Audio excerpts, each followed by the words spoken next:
हिंदी भाषी YouTube channel पर आप सभी का हार्दिक अभिनंदन है। बच्चों, आज हम पढ़ेंगे अंधेर नगरी नाटक का उद्देश्य, जो कि परीक्षा की दृष्टि से बहुत ही महत्वपूर्ण प्रश्न है और ये बहुत बार परीक्षा में आपका पूछा भी जाता है। तो अंधेर नगरी जो नाटक है वो भारतेंदु हरिश्चंद्र द्वारा रचित एक हास्य नाटक है और इसमें एक नहीं अपितु अनेक जो उद्देश्य है वो प्रकट किए हैं। यह जो आपका नाटक है वो युग का बोध कराने के साथ साथ लोगों की जो मानसिकता है उसको भी क्या है प्रकट करने का कार्य करता है। जो ये नाटक है इसमें लेखक है जो भारतेंदु हरिश्चंद्र, उनका जो उद्देश्य है वो केवल मनोरंजन कराना ही नहीं है, बल्कि क्या है जो लोग हैं, समाज के जो लोग हैं उनको क्या है जागृत करना भी है और दूसरा जनता को जो कर्तव्य बोध है उसकी ओर प्रवृत्त करना भी क्या है जो लेखक है उनका उद्देश्य है। समाज सुधार की दिशा को दिखाना वो अपना दायित्व समझते हैं समाज के लोगों को। तो आइए एक बार चर्चा कर लेते हैं कि जो भारतेंदु हरिश्चंद्र जी का नाटक है अंधेर नगरी, उसका क्या उद्देश्य है। तो पहला जो उद्देश्य है वो है सामाजिक विकृति का चित्रण, यानी कि जो भारतेंदु हरिश्चंद्र का नाटक है कौन सा, अंधेर नगरी, उसमें क्या है कि उन्होंने समाज में जो कुरीतियां थी, जो बुराइयां थी, उसको क्या है दर्शकों के सामने लाने का क्या किया है, प्रयत्न किया है। और जो ये रचना है, जो ये नाटक है, इसका आकार क्या है, छोटा है। और उस समय समाज में जो छुआछूत चली हुई थी, जातिवाद का जो बोलबाला था, जाति प्रथा सारे समाज को खोखला कर रही थी। दूसरा जो जातियां हैं वो छोटी छोटी उपजातियों में क्या है बदलने लगी थी, जिस कारण हिंदू समाज है वो कमजोर पड़ने लगा। ठीक है। दूसरा जो ब्राह्मण वर्ग के लोग थे, धर्म के नाम पर वो क्या कर रहे थे, धन बटोर रहे थे। उनके लिए जो जाति पाति है वो सब क्या किसके समान था, बिकाऊ के समान था।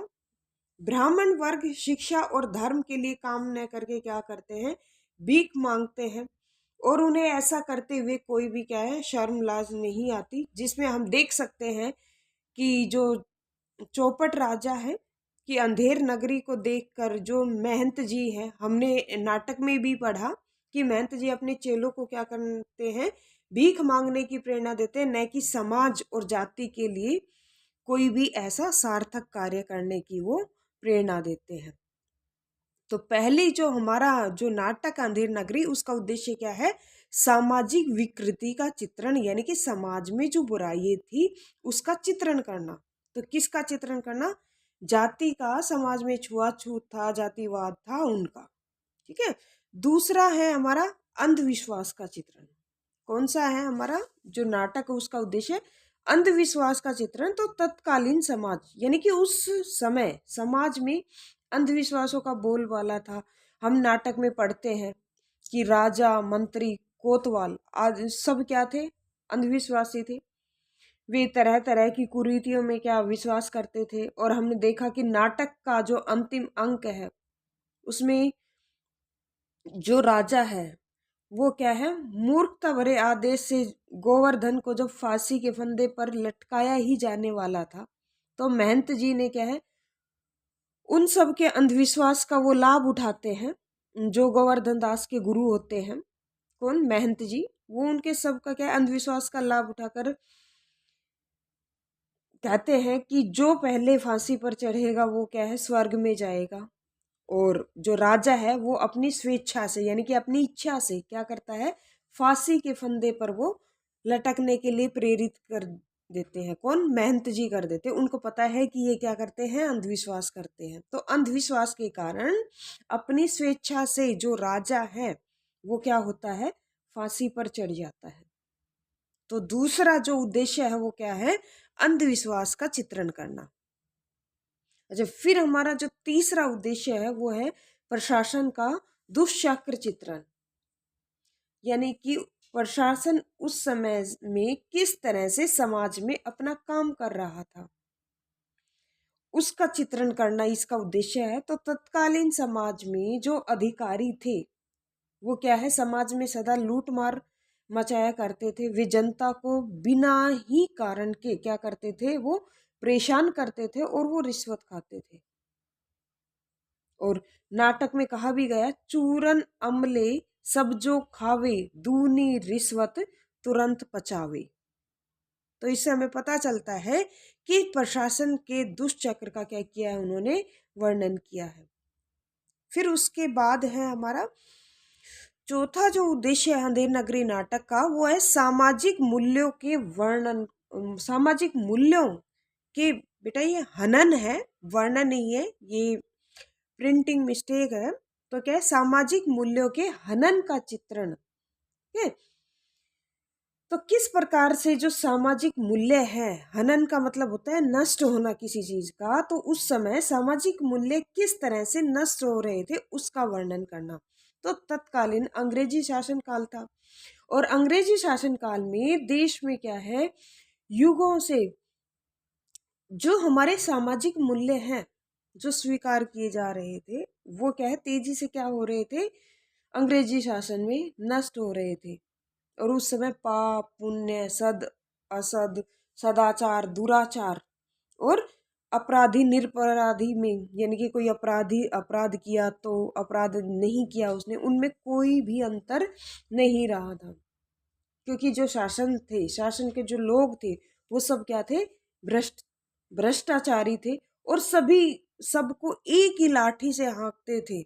यानी कि उनको ये नहीं पता था कि किसका दोष है, किसको सजा सुनाई जाए, और कौन निर्दोष है उसको सजा नहीं मिलनी चाहिए। ठीक है, तो सामाजिक मूल्यों का क्या हो रहा था, हनन हो रहा था।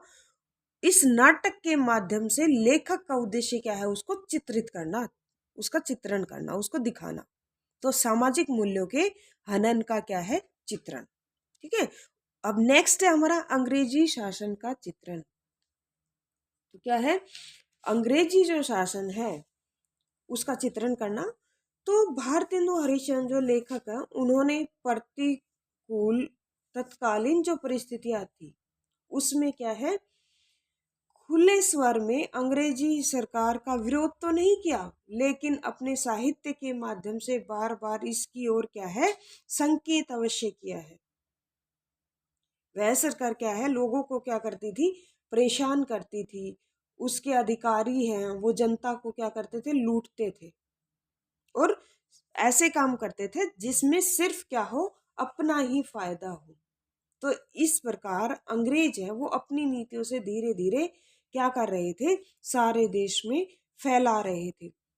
और किस पंक्ति के माध्यम से उन्होंने ये स्पष्ट करने का प्रयास किया है, भारतेंदु हरिश्चंद्र जी कहते हैं, चूरन साहब लोग जो खाता, सारा हिंद हजम कर जाता। तो इसमें जो नाटककार है, ठीक है, जो हजम शब्द उन्होंने प्रयोग किया है यहाँ पर, तो उन्होंने क्या किया है कि जो अंग्रेज थे, लॉर्ड डलहौजी का नाम सुना होगा, उनकी नीति थी, तो उन्होंने क्या है, झूठे बहानों से जो भारतीय राज्य है, भारत में जो राज्य हैं उनको क्या है, अंग्रेजी राज्यों में क्या कर लिया था, मिला लिया था।